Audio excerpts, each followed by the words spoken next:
So we have such a cool meeting today, and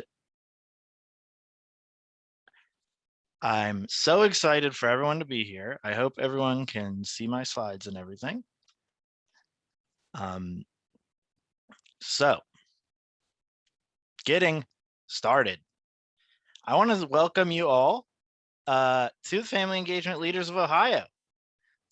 This is an exciting professional learning community. And this is a place informed by district family engagement professionals where we learn from and support each other, share resources, and partake in professional development and professional learning. My name's Tom. I'm the project coordinator at the Ohio Statewide Family Engagement Center, and I work with our professional networks and many other initiatives at the center. I know that we have Dr. Barbara Boone in our participating today, and Dr. Meredith Wellman. They're both partners on this Ohio Statewide Family Engagement Center. So if anything pops up and you need some direction on what we're doing or help with something going on in the Zoom, feel free to reach out to any of us at that time. So really excited to be here. Let's see who's here today. If you could, in the chat, please share your name and organization and say hello, and we'll get this ball rolling.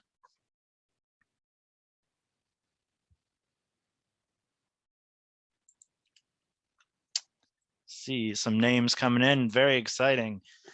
We got a jam-packed agenda, and I'm really excited to share it with you all. We're in the middle of our welcomes. I'm excited to be here and hosting you all. We're going to reconnect with our colleagues in just a second, get into some small groups and reconnect over what we learned about last time, see what's going on in your buildings and districts, and see if we can't inspire one another a little bit this morning or this afternoon, excuse me. We're going to have a couple announcements. So if anyone brought things to share or that they wanted some feedback on, we're going to have some time for announcements there. And then we've been kind of on this trajectory. We talked about like systemic family engagement planning, like way back in the fall, and we thought about how we can't really do that well without thinking about communication critically. So we did that last time. And then we thought about how to do communication really well. You need to build trust between home and school. So that's what we're going to continue learning about today. We have Dr. Karen Stansberry-Beard and Dr. Roger Goddard from The Ohio State University to share their work on trust between home and school. So I hope you're ready for that. And then we'll just wrap up with a few announcements and things. So I hope everyone's ready to get started. And thanks for dropping some links in the chat. I see someone from Southview Lyndhurst City Schools is here. My parents still live in Lyndhurst, so special hello to you all. We're jumping right in today. We're going to do a little icebreaker. And if you remember in our last meeting, we focused on two-way communication and creating opportunities to connect with all families.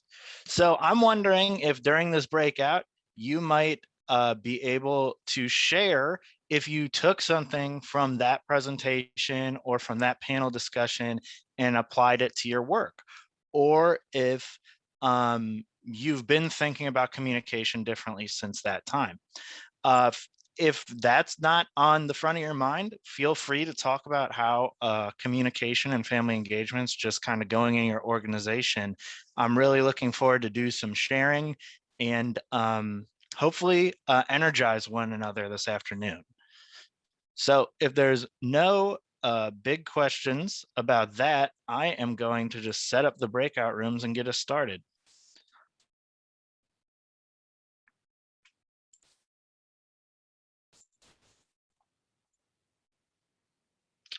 Okay, so we're going to be in here for about 8 to 10 minutes. I'll pop in and see how people are doing.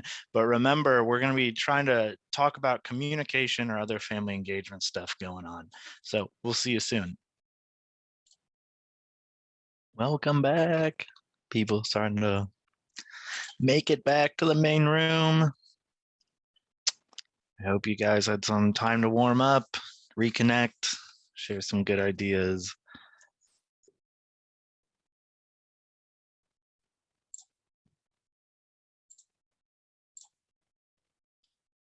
Okie dokie. So As I said, this time it's about reconnecting, it's about energizing, it's about problem solving. So we got to hear about it now. I'd love to know if anyone in your small groups had any thoughts, feelings, ideas, or practices kind of emerge that either set off a light bulb or you thought was like kind of an interesting direction that is affecting your thinking today, or someone that you just want to celebrate or call out from the small group for doing great work in their organizations.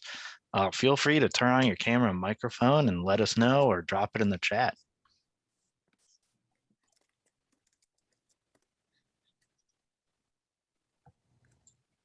I'll go. Okay.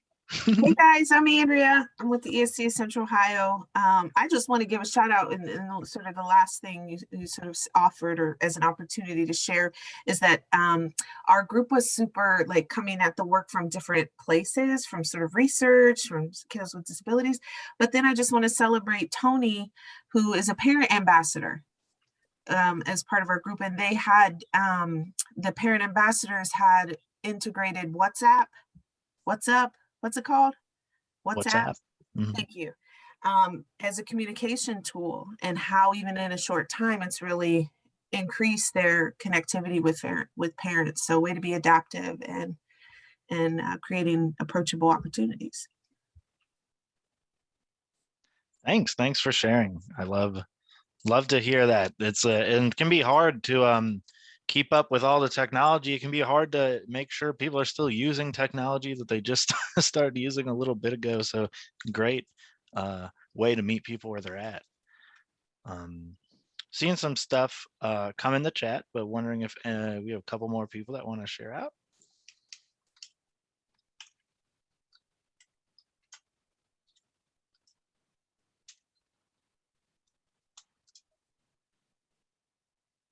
Oh, I don't know. I popped in on some conversations. Seemed to be some good stuff. Tom, I will share that along with, I'm Becky Parker and I'm working with Eakin Elementary. Along with using the WhatsApp piece, we allowed or asked parents and encouraged them to tell us at what time of the day is best for them to meet. And surprisingly enough, they chose Fridays at noon. I mean, it was a shocker to us. And so we have gained momentum in the last few weeks, going from like 3 parents to, I think today we had 14 or 15. So it's increased every week by a few parents. And I think that just speaks volumes for allowing them to choose when is best for them, that we might not think that it was the middle of the day on a Friday. Absolutely. And that's such a great example of you can't really know what's best for families and our partners if you don't ask. You might be making some assumptions. Okay. Thomas, Tim Cebulski here. I'd be happy to share. I'm going to accept the invitation from one of my group members, Tammy. So I just learned about a wonderful feature in our student and parent management system. We use a program called Abre. It's spelled A-B-R-E, and the developers created a module within it called like a partnership module. So it would enable any organization or group that works with your schools to have access based upon parent permission to student data and whatever that student data that would be relevant to that organization. So for example, say all of our coaches and all of our sports, they need access to student grades.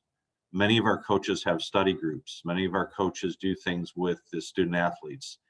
And so that would be an example. Say you're working, we're building a relationship with an organization called Refugee Connect in Cincinnati. And they work with families that are not only in refugee status, but also who are new to our country and face challenges with the language and navigating the society and just the features of what it means to live in America.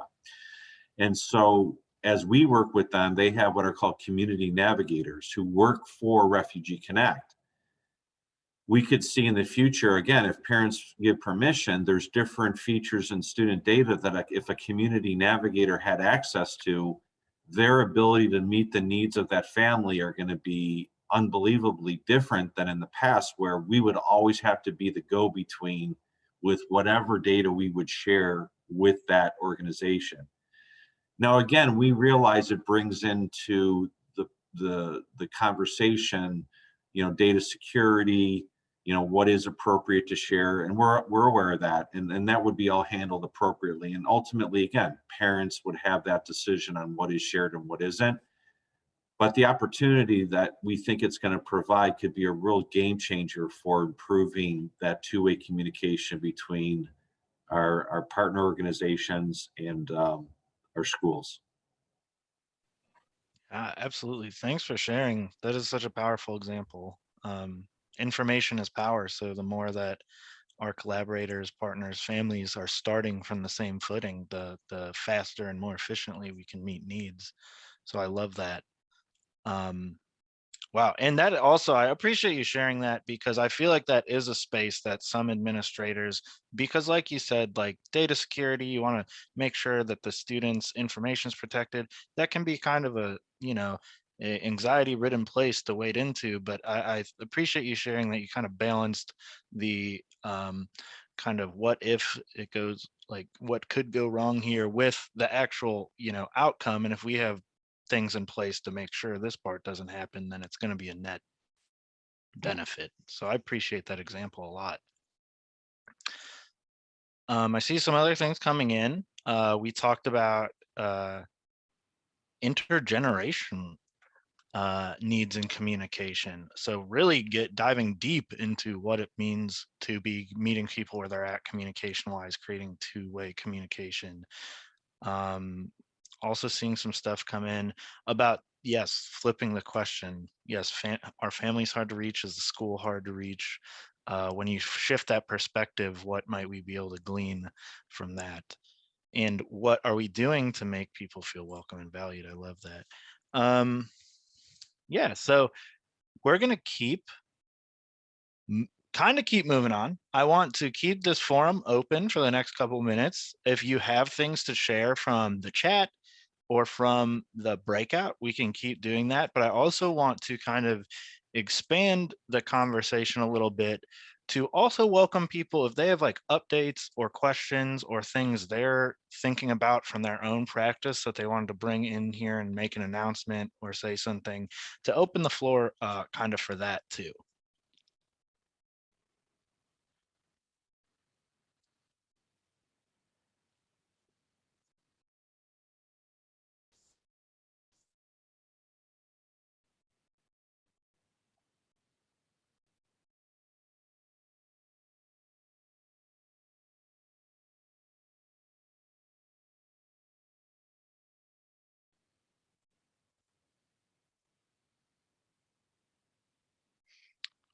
Okay, so we have some new people here today. That's really exciting also.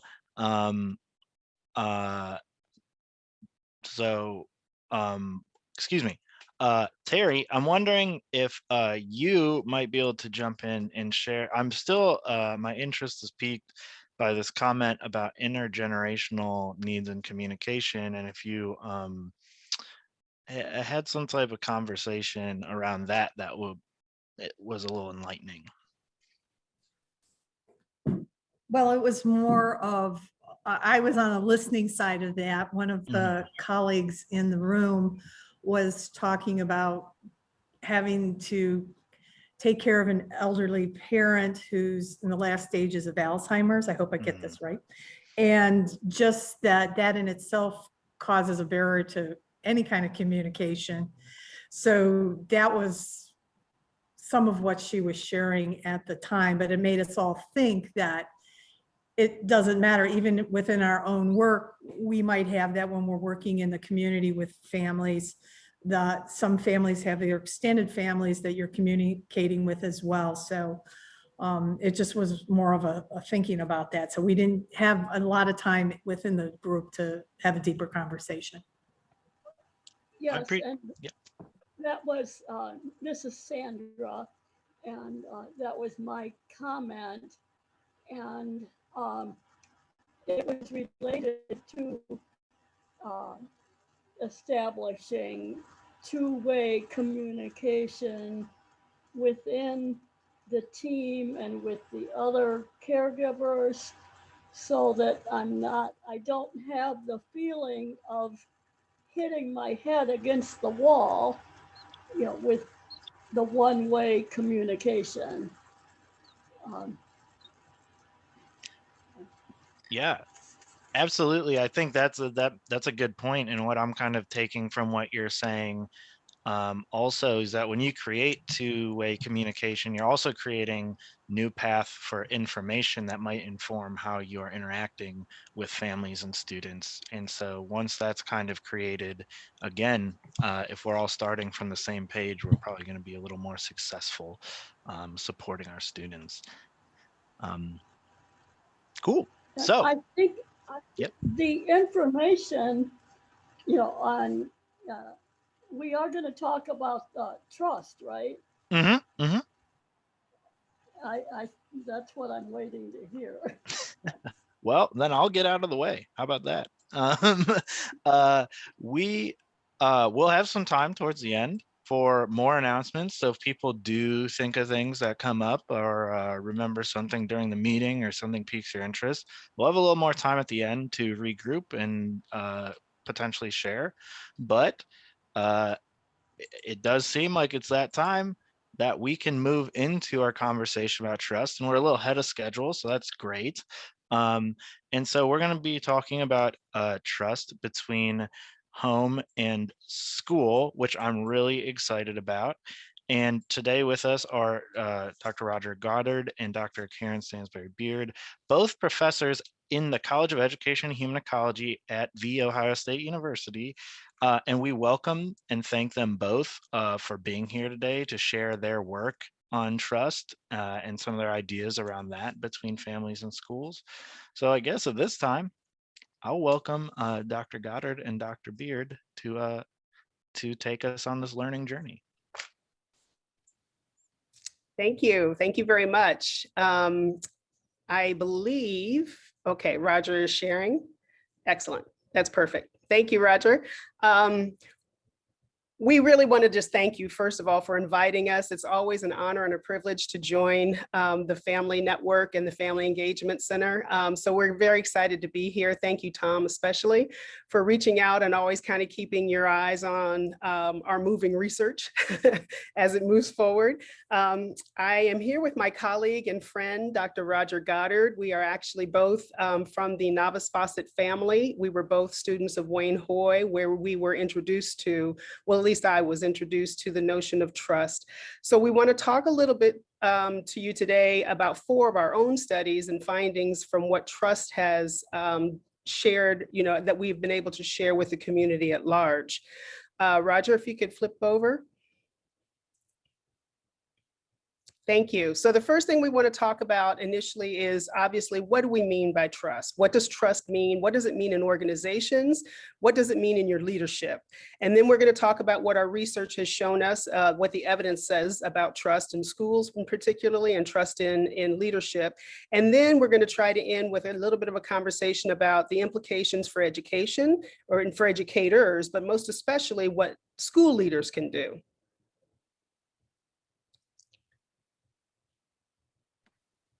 So I'm just going to say a few words before I turn it back to you, Karen, to talk about some of your research. So generally, our organization is to give you an overview of trust, and then to talk about some specific evidence, that second bullet point, so that we can think about why we might want to worry about this in schools. So I'm just going to advance the slide. So I want to talk to you about the role of trust in organizations writ large. And before I say anything about these bullet points, there have been a lot of scholars over time who've written about trust in different contexts. One of the most well-known in years not too far back was Francis Fukuyama, and he studied trust in political realms. So trust between nation states. What's the level of trust between the United States and fill in the blank, the UK or China or Russia, and how the lack of trust really can be debilitating to getting things done. And so if you think about it from an economics perspective, in the absence of trust, you have what are called bigger transactions costs. If we trust one another, then we can get things done quickly. We don't have to litigate, we don't have to negotiate, we don't have to arbitrate. And so one of my favorite quotes from Fukuyama, because he talked about how do you develop trust, and it's this simple: sustained interactions over time. Now, how do you go about doing that? This meeting is a great example of that. Silence will not build trust. So we're going to talk about that. But think about trust in the context of schools. Schools are fundamentally social organizations. Teachers interact with their students, with their school leaders and teachers interact with families, and you help with that and in the variety of roles that you occupy. And all of that is to increase trust. But if you really think about this, from the time, 21st century really, the federal government got deeply involved by legislating testing and achievement goals that have led to the report cards we now see for all schools. Those were mandates to raise achievement levels and make achievement more equitably distributed among students. Schools were still entrusted to figure out how to do that. To a degree right now, if you look at the third bullet point, because some schools did better than others, and we made some progress toward those goals. Look at Ohio and you see that we have mandated teacher-based teams and district leadership teams and so forth. That collaboration still, to be effective, requires trust, because if you put people together in a collaborative context on these teams who don't trust one another, you can imagine that the outcomes of that work would not be as productive as they might be if they trusted one another. We leave it to schools to design professional learning, to evaluate their teachers. We trust them to do it. There's a whole line of research on social capital, and trust is key to social capital. So, and Karen's going to talk to you also about other constructs that trust is part of. But for social capital, it's the trust that characterizes the relationships that connect us, those social relations, and then the norms that characterize those. There are a lot of kids, for example, who might not know, because their parents didn't graduate from high school, what's required to be successful from middle school on, to worry about their GPAs, to complete those credit hours, to have a successful application to a college. And they have to trust that the people in schools, guidance counselors, perhaps some of you and their teachers, are going to teach them how to gain access to the resources and sort of put them on the on-ramp to the sort of super highway that education is. And if you think about it at its most basic level, guess how children learn to speak? When we all use the word apple, we're referring to an apple. Child has to trust that we're reliable and that we are competent in what we're doing. So at the end of the day, if you think about what trust really is and why we need it, child couldn't learn language or a lot of other things if it weren't for trusting people around them. And in fact, there are many things that we can't get done or can't get done as well without trusting others. And as Karen's going to talk to you about in a moment, I'm going to turn it over to you now, Karen. That requires being vulnerable to someone else. Why would you make yourself vulnerable to another if you didn't think that person had your best interest at heart? And that's the role we need to play as educators in schools working with families. So I'm going to advance the slide and turn it over to you, Karen. Thank you. Thank you. Okay, so Annette Baer was where my trust work initiated. In one of the comments that she made was, you can't really identify trust in an organization, but you sure can tell when it's not there. And I really understood that point. And so I dug a little deeper, and she argued that trust is necessary, as Roger mentioned, for effective cooperation and communication.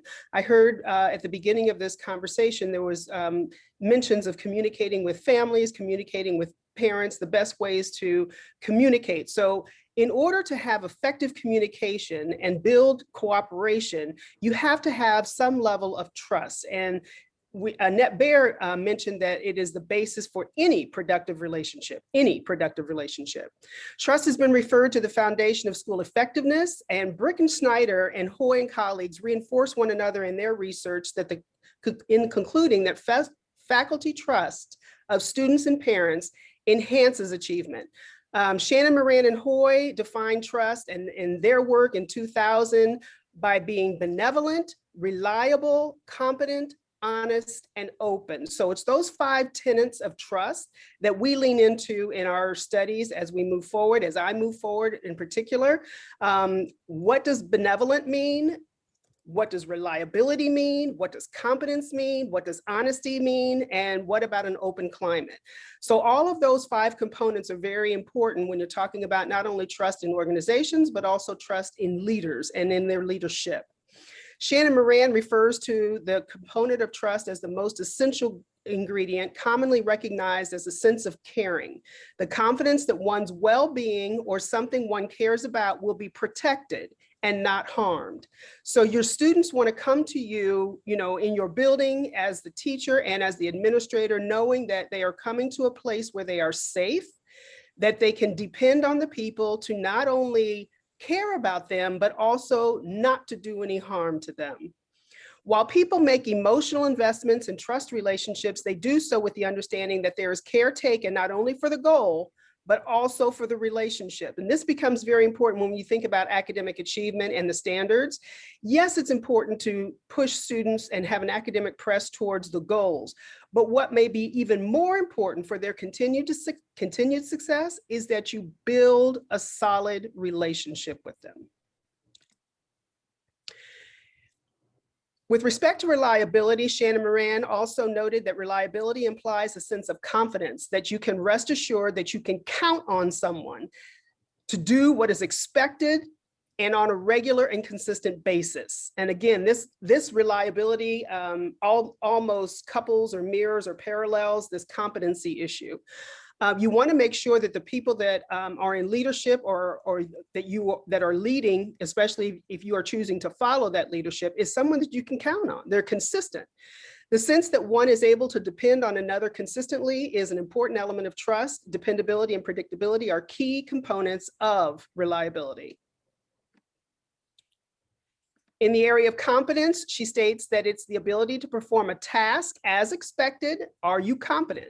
We've all worked for people, certainly not in education, but maybe in other facets where you have been building your career in different jobs here and there, where you have wondered whether or not the leadership is actually capable of leading, of doing the things that need to be done. Are they in fact competent?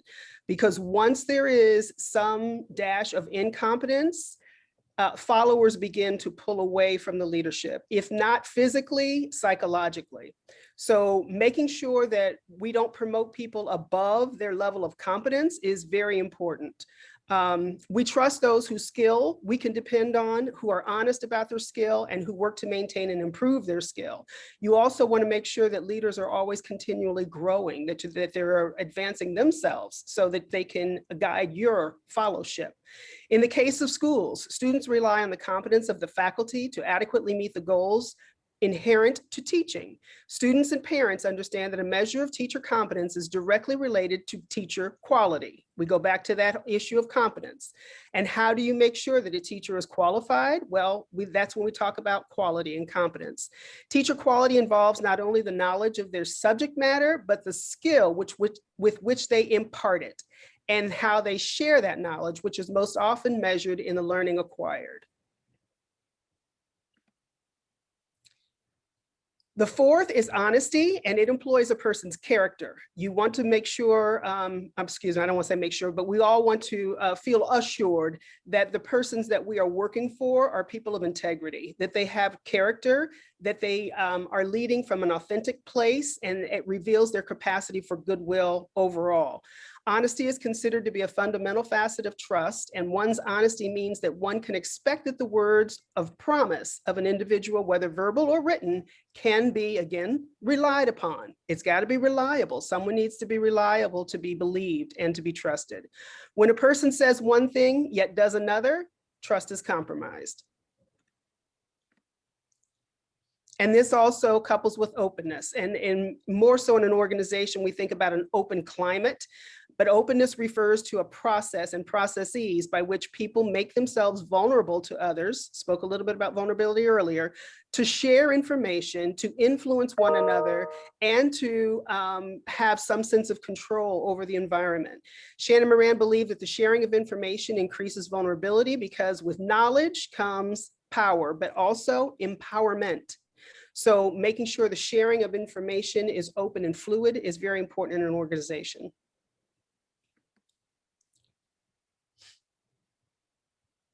Roger? Sure. So this has been studied in schools for a few decades. We had some conversations about how this is measured, Tom. And Karen mentioned Wayne Hoy recently. He has a website. I think it's pretty simple, waynekhoy.com. We can put it in the chat. And there you will find the survey instruments that have been developed over time. Karen and I have both used them.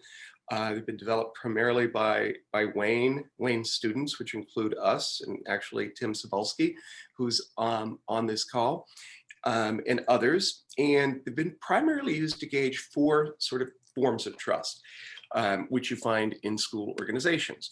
The degree to which faculty trust one another, that heavily influences the collaborative behavior that we've talked about. The degree to which faculty trust the principal, that actually influences, this is a paper in the works, I won't show you the results of it in this, but we have learned that the degree to which a principal wants to lead or create change in their school and get faculty on board voluntarily to support that depends heavily on how much the faculty actually trust the principal. So trust is the lubricant that helps get things done without mandates and without negotiation. There's also faculty trust in students and in parents. You can measure those separately, but this is something really worth thinking about.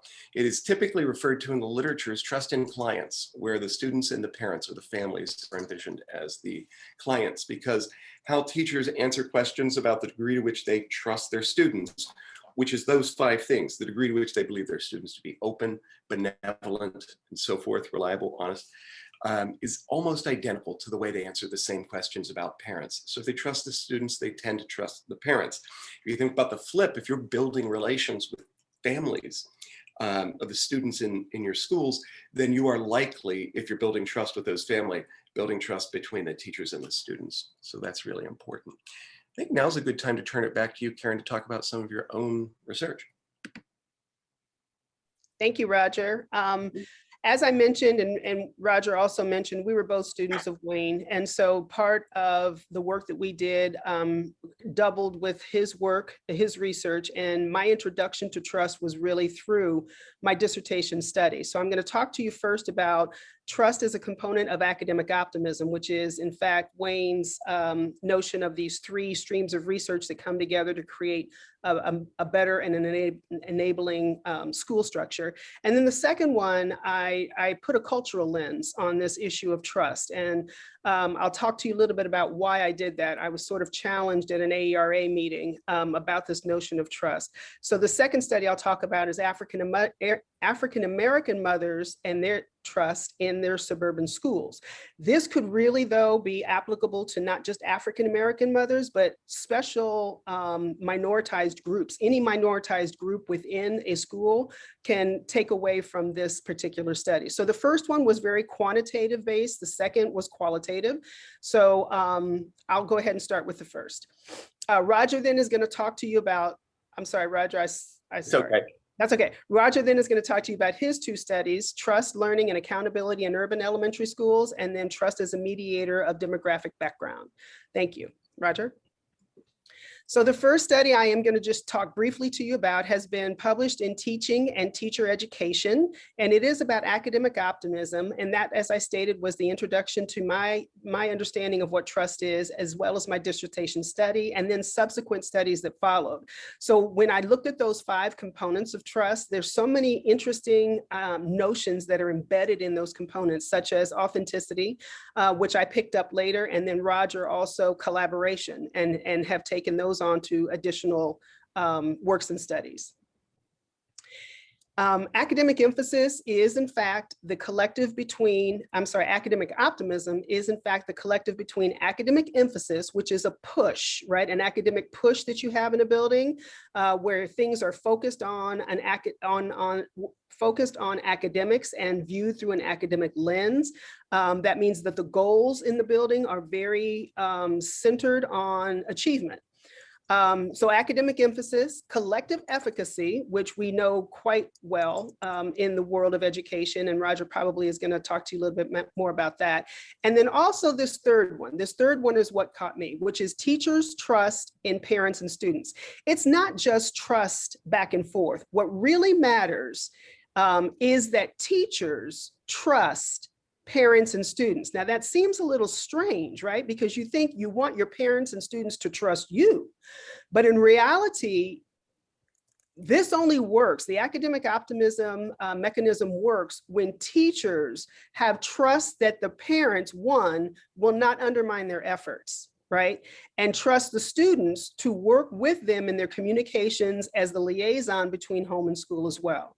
So that issue becomes very important, and building that level of trust is very important over time. Based on significant factor loadings and findings through structural equation modeling, Hoy and his colleagues concluded that bringing these three streams, emphasis, efficacy, and trust together, that they provide a rich and more direct explanation of how schools can enhance student learning. They further that these three streams are very tightly woven. Not only do they stand together in this model, but they also reinforce one another. In my study, I had 260 elementary school teachers from urban, suburban, and rural areas, 14 different schools in Ohio. They were all full-time elementary school teachers. They came from, as I stated, those settings within the state of Ohio, and included 58 rural elementary school teachers, 112 suburban elementary school teachers, and 90 urban, all of whom held licensure. Although the sample of the study isn't random, what I really attempted to do was to mirror what was a cross-section of elementary school teachers in Central Ohio. So this is what the sample profile looks like. I'm sorry for that yellow. I had hoped that that would come in better. That yellow says Caucasian. There were 92% in the sample, and that mirrors the state of Ohio at the time, 2008, 92%. The gender, again, the yellow doesn't show well here, and I apologize for that. Female, 86, almost 87%, which comes very close to Ohio's 89% female in elementary school teachers. Years of experience, 6 to 10 years was the largest sample group, being at 21.5, which is just slightly over the state of Ohio at 20. The education level for the majority, master's level teachers at 62%, again, slightly higher than the state of Ohio, which means that the sample profile was a white female teacher with about 6 to 10 years of experience who held a master's degree, which is exactly the profile of the state of Ohio. So this is what the model looks like for academic optimism. And my job was to confirm the initial findings from the development of the construct. So I looked at factor loadings and the confirmatory factor analysis between academic optimism and academic emphasis. And it came in significant at a 0.01, two-tailed 72, which is moderately high. It's not extremely high, but moderately high. You see 71, 72, 73, they're all the same. So this is collective efficacy and this is trust. So all three of these were in fact moderately highly related and correlated with academic optimism overall as they came together. What I took away from this is that within trusting relationships, collaboration and authentic problem solving can yield creative solutions. That's the biggest takeaway from that study. Secondly, and this is where I was challenged, in 2010, I presented this work at AERA, and Linda Hammond-Darling was doing a fireside chat. And she stated that the most important and the biggest challenge that we have in America is this achievement gap. You can call it an opportunity gap, you can call it whatever you want.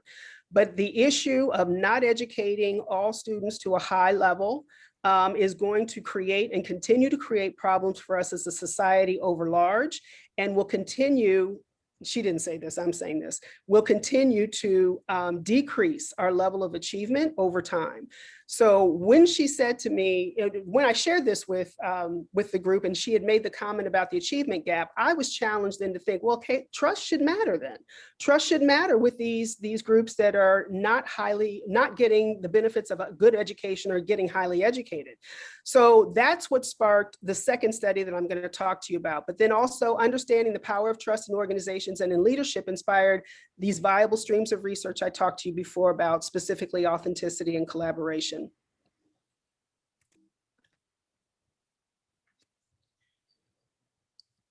Schneider did a study of 400 Chicago schools, elementary schools, and they found that schools that are improving, where trust and cooperative adults efforts are strong. Students support that they felt safe, sense that teachers cared about them, and experienced greater academic challenge. That was a 2000 study that was posted, that was published. And then also he found that teachers who trust their colleagues and administrators felt less vulnerable and are more inclined to try new educational approaches. They're willing to take a risk, right? You want to take a risk, you want to do something outside of the box maybe, but only when you feel safe to do that. Trust promotes internal accountability and a shared attachment to the school and its mission. Distrust, on the other hand, going back to what Bear said, you're not always sure when it's there, but you know when it's not. Similarly, distrust, on the other hand, causes people to feel uncomfortable, ill at ease, provoking them to expend energy and assessing the actions and potential actions of others. So they're mistrusting, right? They're suspicious. And when you're in a suspicious environment, you withhold, you protect yourself more than you really offer to the caring of benefit for the organization. So that led me to the second study, trusting schools to meet the academic needs of African-American students. And as I stated, although my focus and lens was on the African-American students because they continue to be on the lowest rung of the achievement issue, this actually could be applicable in any situation where there is a minoritized population. And oops, I don't know where that came from, but it's over there. Sorry about that. So the study participants in this case, there were 6 African-American suburban mothers. We named them Sid, Dee, Gidge, Jay, Ren, and Will. Their ages ranged from 34 to 46. All of them were married and their levels of education varied. Almost all of them had a master's degree, all but 2 had a master's degree. 1 had a bachelor's, 1 had a high school diploma, and 2 of them were also doctoral students at the time.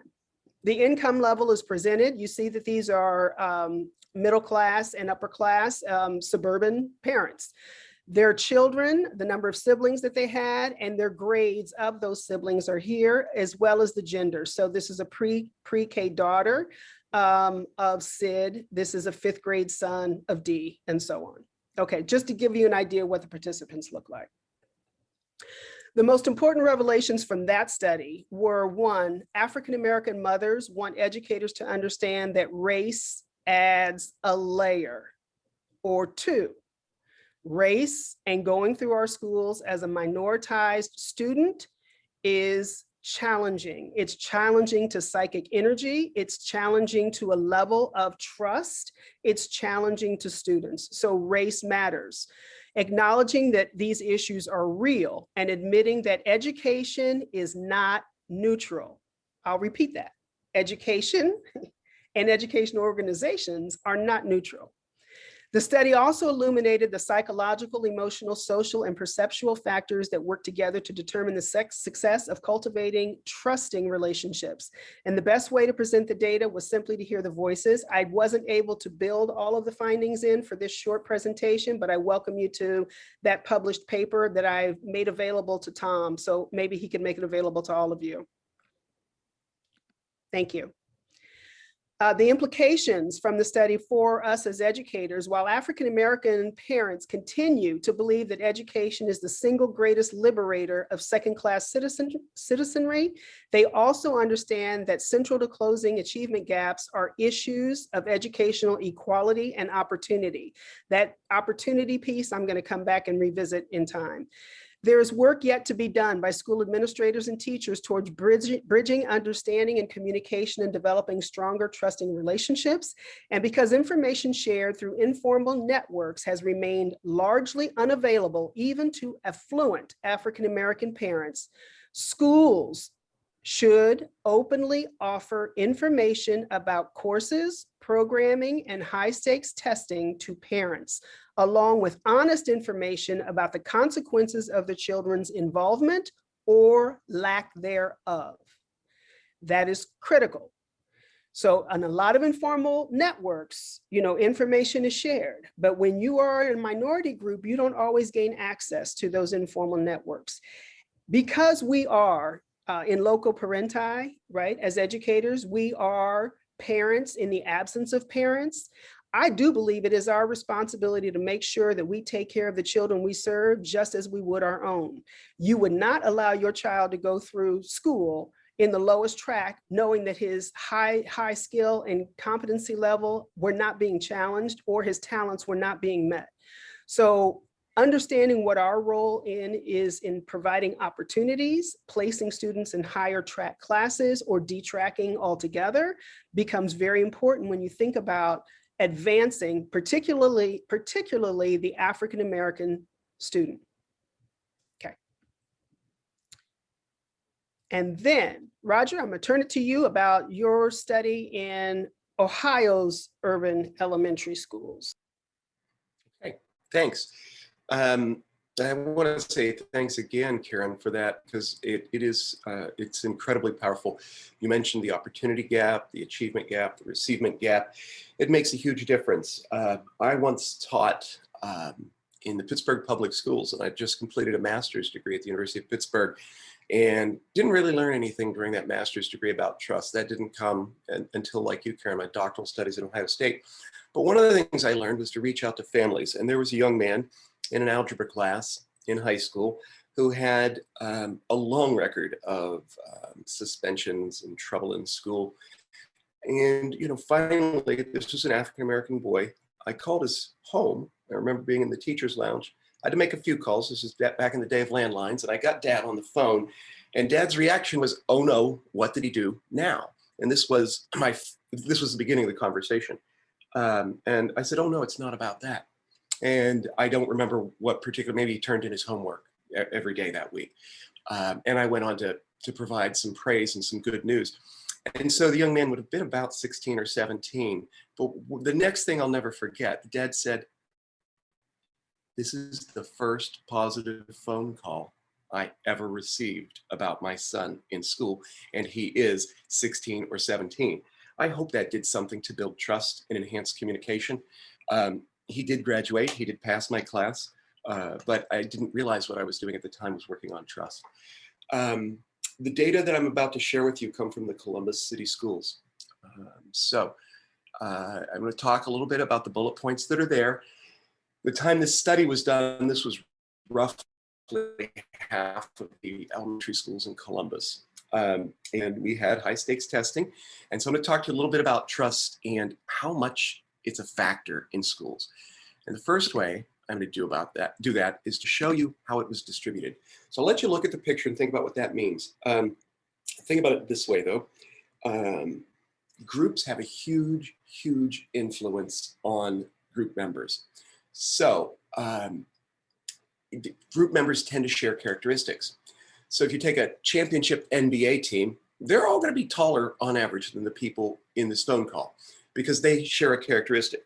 If I were an average basketball player and you let me play with the Lakers or fill in the blank, I would probably get better, a little bit better with my basketball skills over time, because that would be the influence I would be surrounded by, right?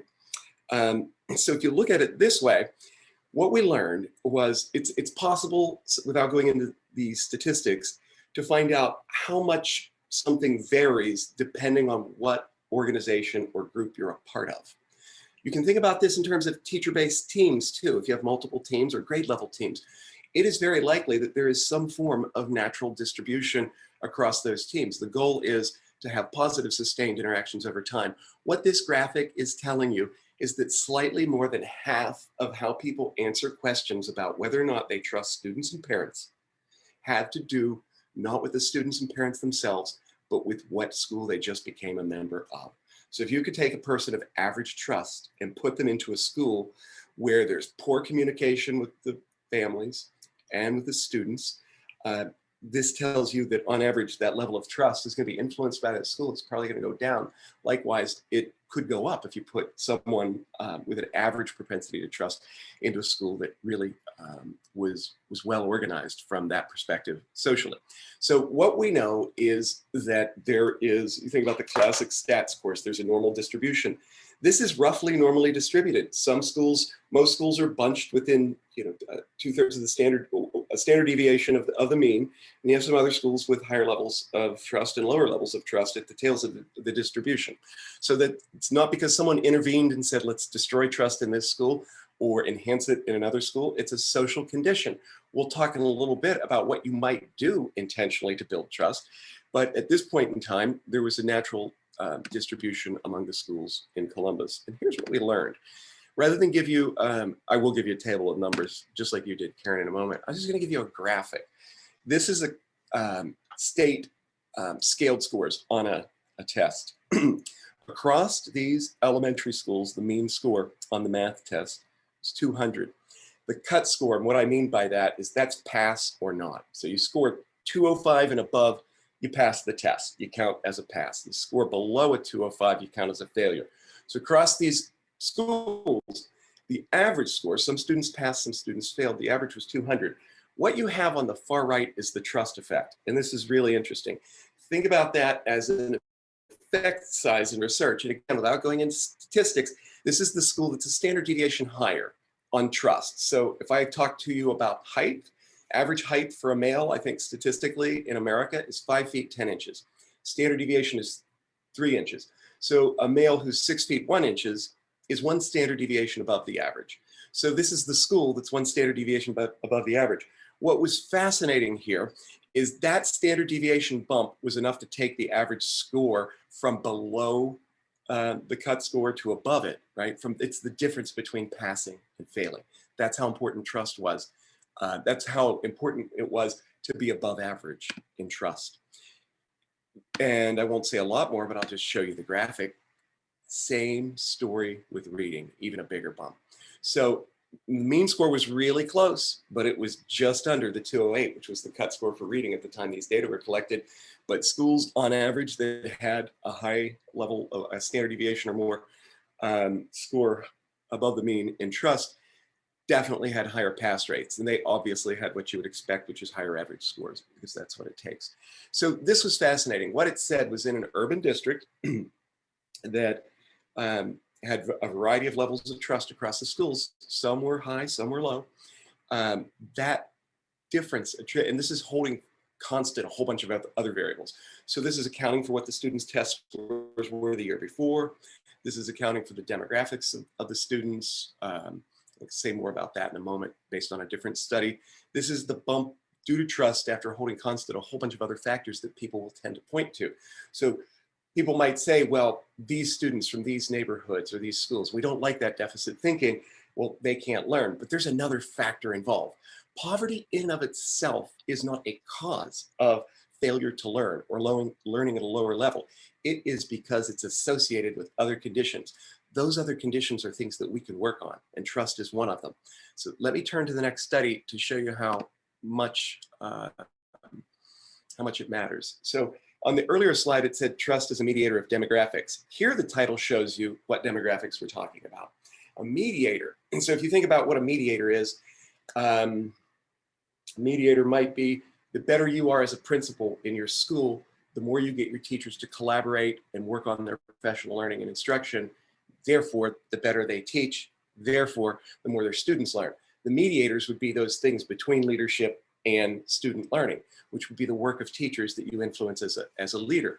So in this study, this was a representative sample of all the elementary schools in the state of Michigan. So the sample was demographically virtually identical to the public elementary schools of Michigan. So we had roughly the same level of urbanicity, the same level of poverty, and other demographic makeups such as size. So let me show you what we found.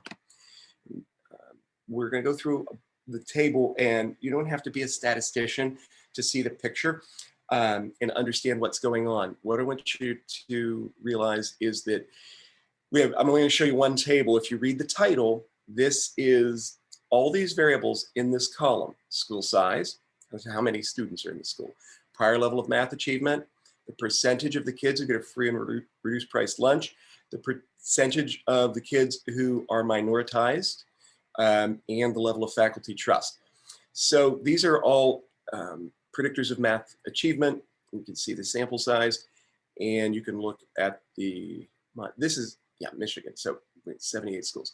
So model 1, if you notice, there's a dash right here under model 1 for minority, percent minority, and for faculty trust. This first model just says, does prior math and poverty, do they predict achievement? Sure enough, they do. And unfortunately, yet we're aware of this, schools that are a standard deviation higher, free and reduced price lunch, we're scoring on average almost a third of a standard deviation lower in math achievement. Results are almost identical for reading. So then we go on to the second model, and what we do is we add in the proportion of the students who are minoritized. And what we find out is that that actually matters more than the free and reduced price lunch. It is more strongly related in this study than is the level of poverty. And so what that's telling you is, of the two in model 2, in this case, your race, your ethnicity mattered more than your economic background to your learning. But if you go to model 3, we add in the third variable, and notice what happens. No statistical significance anymore for percent poverty and the minority proportion or the minority makeup of the school. And what we saw, and there's some graphics, but in the interest of time, I'll just use a few words. What we saw was, if you look across these 3 models, there's a very clear picture. Being Black or Hispanic doesn't cause low levels of learning, or being poor doesn't cause low levels of learning.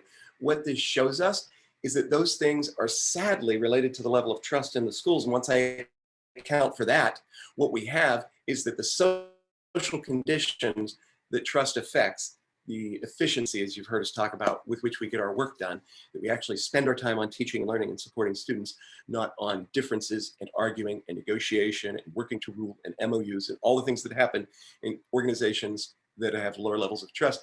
What happens is that trust matters a lot, and that is the way in which we see, and that's why it's called a mediator in this study. We see that it mediates those, what I referred to on the impact of race and of poverty is manifest in the level of trust, which to me is a clarion call that there are places we need to work on trust. And it feeds directly into what you said just a moment ago with the suburban mothers who were very clear with you, who said, listen, we need to have access to the same information, because if you're not, you need to go above and beyond to communicate with those groups. You need to make sure they receive the message and that they know you care about them. I'm not going to bother with the R-squared statistics, other than those numbers are all above 50%, which means we're explaining with the final model almost 2/3 of the variability in achievement that we saw in the study. So this last part is about, oh, that's a fun animation. We'll see what awaits us. I didn't realize it was going to do that. Okay. So I think I did that by accident, apparently. What can you do in schools to build trust? One is a climate of professional empowerment. And Wayne Hoy's done some work in this area. Teachers are arguably more educated than they've ever been before. If we flip back the clock 30 years, it was not mandatory to get a master's degree. It now is. Almost everyone who's going to have a career in education will be exposed to graduate education as a teacher and certainly as a leader. So the most educated workforce in the history of K-12 education, I would argue, deserves some professional respect and some empowerment. We have a lot of systems that are running quite the top-down fashion. that don't allow people to have input. And that does not create the kind of openness that Karen described earlier. It doesn't even imbue a sense of what I might call benevolence, or that the system cares about you or your professional opinion. So I think there's a lot we can do in that area. I think also it's important to work together in that sort of an empowered model to decide what your goals are and to celebrate those. That creates the sort of norms that are part of the academic press or emphasis that Karen talked about earlier. Next, and this is so important during COVID, you don't have to go too far to figure out which superintendents have had a very hard time with their local communities and which ones haven't. And I can tell you, you just go to the Columbus Dispatch or a few other online news sources, and you don't have to stop in Franklin County. It's all over. Some districts have been much better at listening. There might be times when the best you can do, because you have the expertise, and you're going to listen to the medical experts. I'll just go with the COVID example. And maybe your community isn't filled with a bunch of physicians who are also medical experts. That doesn't mean that what's going on isn't relevant to them. And when it is, they have to be, at least in an advisory role, they have to be heard. Going about making decisions and not involving your community in public schools does not lead to the kind of openness that builds trust. You've got to listen. And where you can't, certainly there's one superintendent that I talked to recently who said at the next board meeting, we're going to recommend the day that we reopen, and they did. And he said, I know what's going to happen. He said, I already am getting daily emails from the people who tell me we should be open already. And I'm getting daily emails from the people who tell me we're going to kill their children if we reopen. And he said, I know it's going to be about 50-50, but we are going to listen to everyone. We're going to talk about CDC guidelines. We're going to talk about what the state of Ohio is doing. We're going to provide that information, because to make that decision in a vacuum and not listen to your stakeholders is not going to build trust. And in this era, there was some discussion about WhatsApp and other media tools. Right now, people have more access to public forums, even school board meetings you can join now with Zoom. So there are many voices out there, and it's time to pay attention to them and to use those. And I guess my last bullet point is really the same as my first and second and third. All these ways you're taking care of human needs when you listen to people, when you involve them, when you empower them to make decisions. So that is essentially the conclusion of these slides. I'm going to invite you to wrap it up, Karen, and then we can have discussion. Okay, thank you. I just noticed, and I have not been monitoring the chat, but there was one question specifically about informal networking and what was an informal network. I would just like to speak briefly to that in the way that it relates to schools. So you will find, especially at the elementary level, you'll have volunteers, mothers who are making themselves available to come into the school, different groups from the community who will champion sports activities, that sort of thing, clubs, that sort of thing. They become part of the fabric of the school. And so they do garner a little bit of more of an opportunity, let me put it that way, to get information. And then they share that information among their peers. And when I say an informal network, that's what I'm talking about. I'm saying that this is not a structured network necessarily. It's friends sharing with friends. But many times in schools, those people who are selected to be part of those sharings, or maybe hired in the lunchroom for half a day, the mothers who want to come out of the home for a little bit and work in the school, very rarely is that an African-American mother. So you have these informal networks that are happening and advancing students, or they'll catch wind of some information and they'll go to the principal to pursue it. But by and large, those minoritized populations, one, are not getting access, and two, are not part of even the informal network. So they're left out of the information loop. And that's why I say it's incumbent upon us as educators to be the bridge and have the conversations and to get out into the communities in one way or another to educate mothers and fathers about what's good for their children and how to help them navigate and matriculate through school successfully. Were there any other questions? Tom, I don't know if you were monitoring any questions that we need to address, or did you want to open it up for further discussion around creating a climate of professional empowerment? Because I think that's important when you think about leadership and organizations. Leaders need to be very competent, not only in building trusting relationships with their faculty, but they also need to be competent about building a loving and caring community in the entire organization, the school, so that it functions smoothly. And when there are issues, where there are gaps, where there are problems that come up, it is not assumed immediately that it's some undermining of productivity, that it's really something that's a glitch that we just need to fix, we need to work it out. So those are the issues that I think need to be addressed by leaders when they're leading organizations, and particularly schools as organizations. Thank you all for joining with us. Roger and I had a good time going back and looking at some of the stuff we've been doing and seeing where it's taken us, 10 years down the road. So this has been very enjoyable.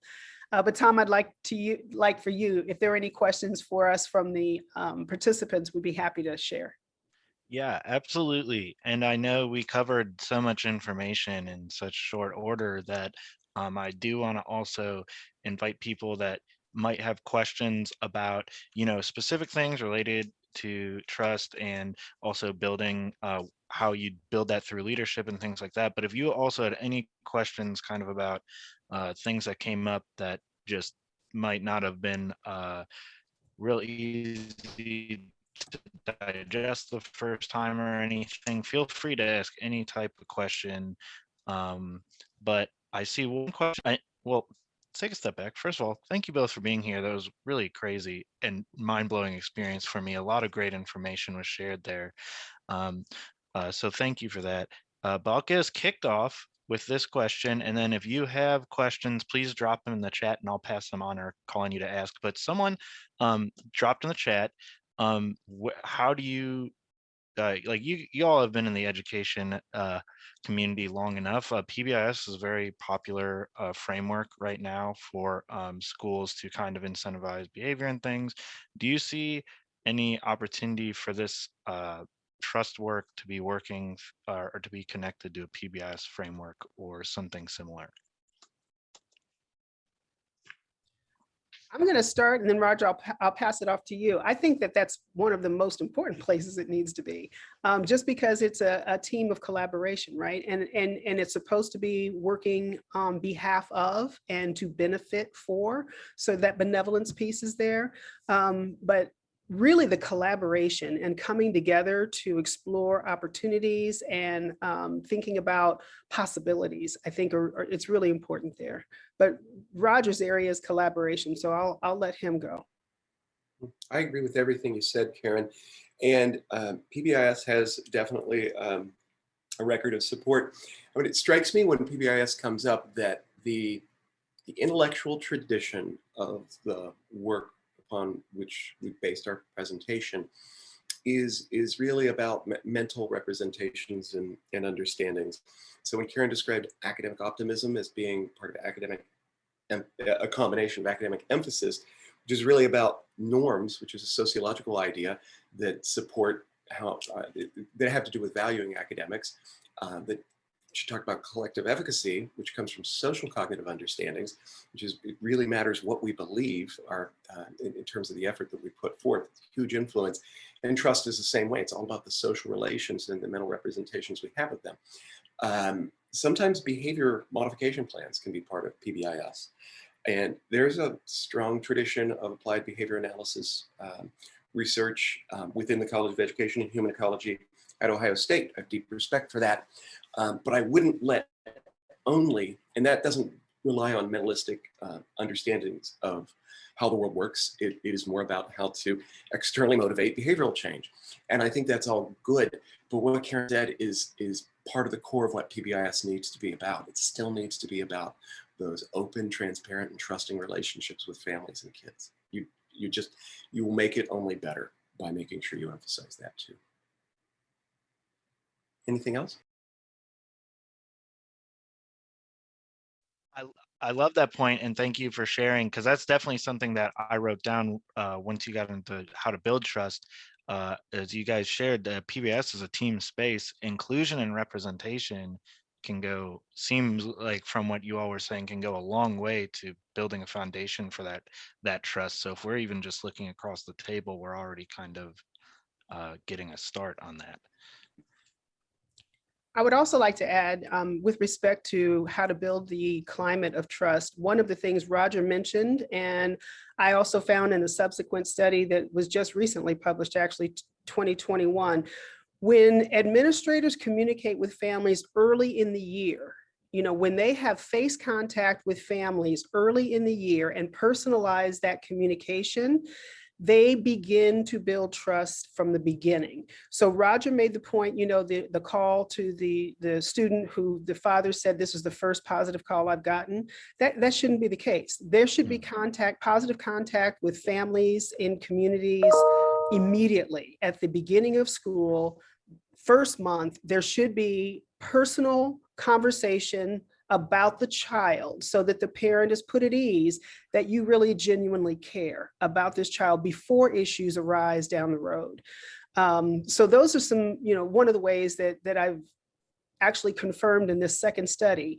This particular superintendent made it his goal to visit homes and in, not every home, but homes in the community that he could begin to make touch points with families and parents.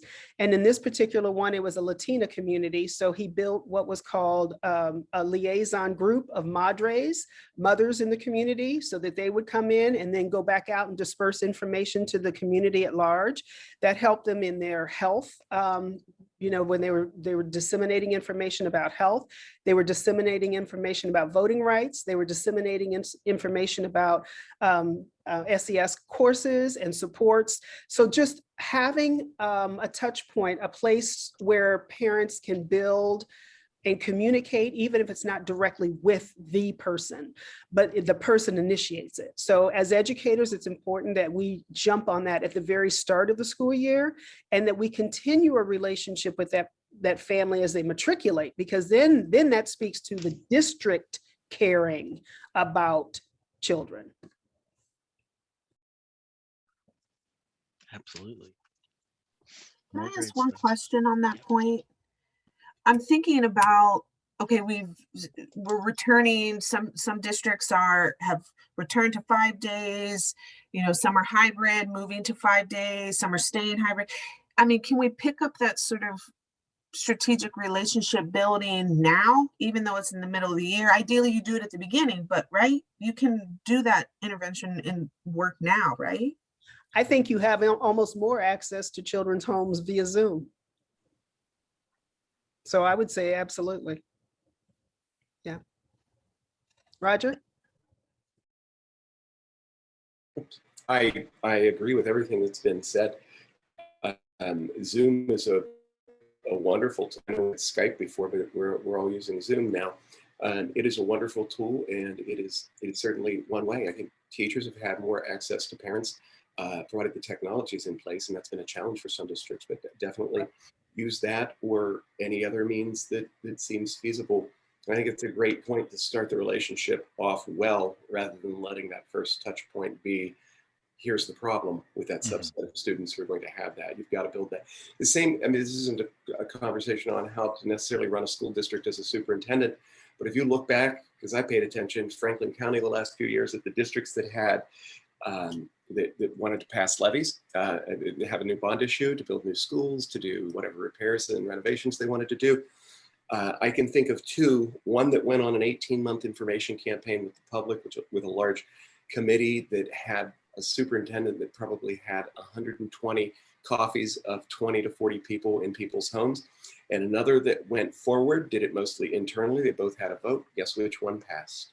And both communities had the money for these issues. You've just got to put the time in, and that's where you get the results. But once trust is built, it's not necessarily always extra time. You want to maintain a relationship.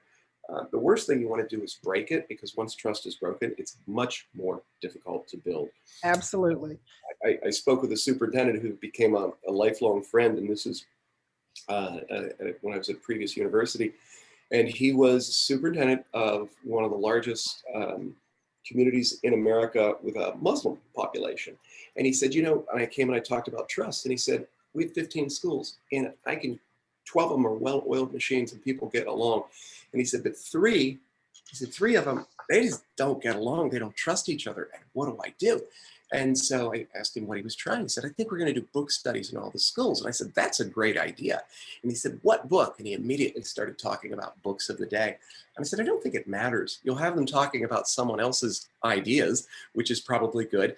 And you'll have them in these groups where they'll start to build sustained relations over time. That quote that I gave you from Fukuyama. So that's what I would work on. Communication is essential. It is. And one other thing that, if I recall, Roger had mentioned, this access, this technology access that we have, as long as people are getting it equitably, right? It has allowed parents to participate in board meetings and participate, at a distance when they were at work and usually couldn't get there. Now they can be in. So that's very valuable. And I hope if there's a silver lining from COVID, that's it, that we found new mechanisms and new ways to communicate with families that don't add additional barriers, that actually try to break down some of those barriers. And Terry, I want to thank you, because that's what I was trying to communicate, that it is very important. It's something Hadley knows that I preach about in every class I teach. It is essential for leaders to know the people they're serving. You have got to know the families. You need to know the culture. You need to know the streets they walk on. You need to know their paths back and forth to school. You need to know which buses they're on. You have to know your people and know them extremely well. And that means you're going to have to do some culture crossing and understandings about who you're serving, because these people, and I go a little far, but I say, God put them in your arms. So you got to step up. Well, I appreciate that. Wow. So any other questions coming in? I will just comment really quickly on Andrea, like your question that came in about when to start. Is it okay to kind of jump in like now if there's opportunity and stuff? And I would say there's some emerging research from Harvard Graduate School of Education that basically says sometimes when we're thinking about doing things as educators, this idea that we should wait for a break point in the year is really like, we don't have that many in a student's academic life. We can't wait till the next year to start something. So as long as we're taking the process to address a need with evidence or research-based strategy that we're going to try to implement with fidelity, I think you can go ahead and get started on that when it makes sense for your organization and you're trying to affect that change. But just to say that if you're in school from kindergarten to 12th grade, that means you get 12 first days of school. You can't wait till the next one every time. Okay, so any other questions? Well, I do want to invite people to share their thanks and gratitude for Dr. Goddard and Dr. Beard in the chat. I know that I definitely learned a lot today. I probably wasn't paying attention as a moderator as well as I should be, because I was writing a lot of notes. I do want to make just a couple quick announcements. So Meredith had dropped this in the chat previously. We have some of those scales and tools to measure trust in your school on our website. Along with that, a selected bibliography of works to read from. So I would encourage you to follow the link that I dropped in there to find those tools. And then also, if you want to follow up with some of the papers that were discussed today and some of the work in that realm, go for that. Also, the last one more update, second to last update, Family Engagement Leadership Summit was born from this group. And last year we had hundreds of people get to learn and actually hear from Dr. Beard presented at that summit. And we generated a bunch of content, got a lot of great learning in. We're going to do it again. So I just want to put that on your radar. It's going to be in the fall of 2021, and probably around the same time in September. So we'll be talking about that at our next meeting a little bit, maybe generating some ideas from this group as you are are kind of the leaders in the field in that.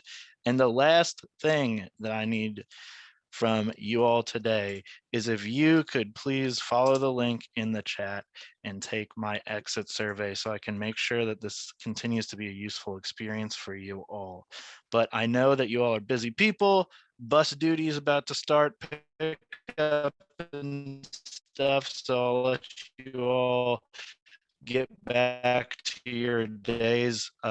Thank you and I'll be on the line for a couple minutes if you have anything to share, want to touch base. So thanks again. Have a great weekend. It's Friday.